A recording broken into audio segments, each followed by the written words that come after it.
Good morning mga ka-tracker, welcome sa ating vlog at nandito tayo sa Calipil Marketing Corporation. Meron kami dito palabasing unit. Ito po yung unit na palabasin namin ngayong araw. So ito po ay Isuzu Elf NKR close van. 4-wheelers po siya na may body na aluminum corrugated close van. 10 feet ang haba. Silipin po natin para magkaroon kayo ng idea. So ito, fully reconditioned, fully repaint, lahat ng pangilalim ay talagang inayos, lahat ng system, tapos yung loob ng cab, in-upholstery, ayan, dinatil po yan, pati yung makina, tune up, change oil, so ayan po, ayan, shoutout sa mga kasama natin dyan, kaway kayo, kaway kayo pre, ayan, sila yung naghanda nitong unit. So ito, piniprepare namin ngayong araw. May mga ginagawa pa. Ayan, nire-retouch yung pintura tapos linis. Ayan po yung loob. Tingnan natin. Ito yung loob. Ayan, naka-upholstery na yung mga upuan. 5-speed manual transmission. Brand new na yung dashboard. Ayan, brand new po yan. So, aircon. Ito walang aircon pero optional po kung gusto nyo may aircon ipapa-activate natin. Pero yung mga parts niya, yung mga linya niya nandyan pa, hindi lang inactivate. Ayan, naka-floor matting na rin. Ayan po yung help natin. Diba? Tapos yung mga gulong, Japan Surplus tires, mga kapal po. Ayan, mga kapal yung gulong nito. 4-wheeler. Ayan. Ang sukat na gulong 7.0 R15.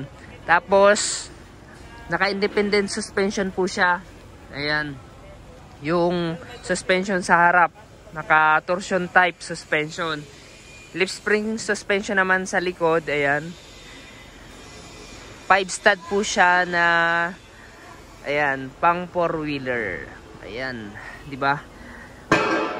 Yung aluminum close ba natin, Urig Japan. Ayan. Urig Japan po siya. Tapos, nirepair namin. Pinalitan namin ng panibagong pinto. Silipin natin yung loob. Ito yung loob. Ayan.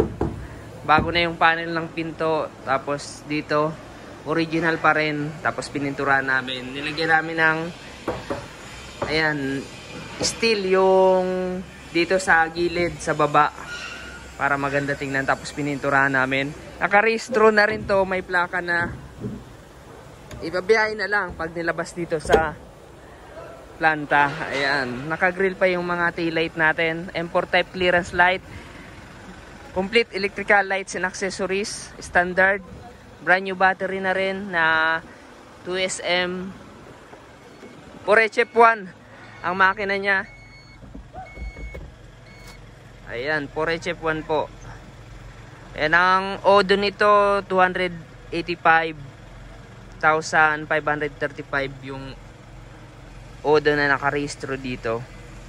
Ayan, di ba? Yung radyo niyan gumagana. Ang ganda. So, sa mga magsisimula pa lang sa negosyo, partner sa negosyo, or magta-tracking, pwede ito mga ka-tracker, pang hauling. Ayan, kung may negosyo kayong tindahan, pwede itong pang partner para sa kayo na yung magpo-provide ng transportation nyo. So hindi na kayo mangungupahan. Naka ano rin yung air cleaner.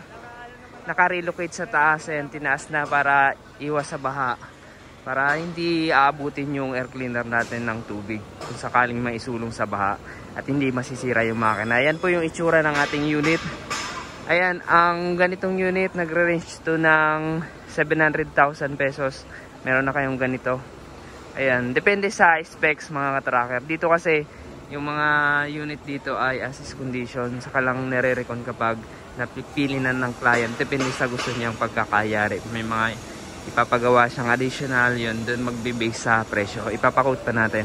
So yun mga tracker, kung naghahanap kayo, dito lamang yan sa Calipil Marketing Corporation, Barangay Mamugdos, Bacoor, Cavite. Paki-message ako sa aking FB page kung may inquiries kayo. Yun lamang, maraming salamat. Kung nagustuhan nyo, paki-like, share, and subscribe. Paki-follow na rin ang ating FB page. Maraming salamat. God bless. Bye-bye.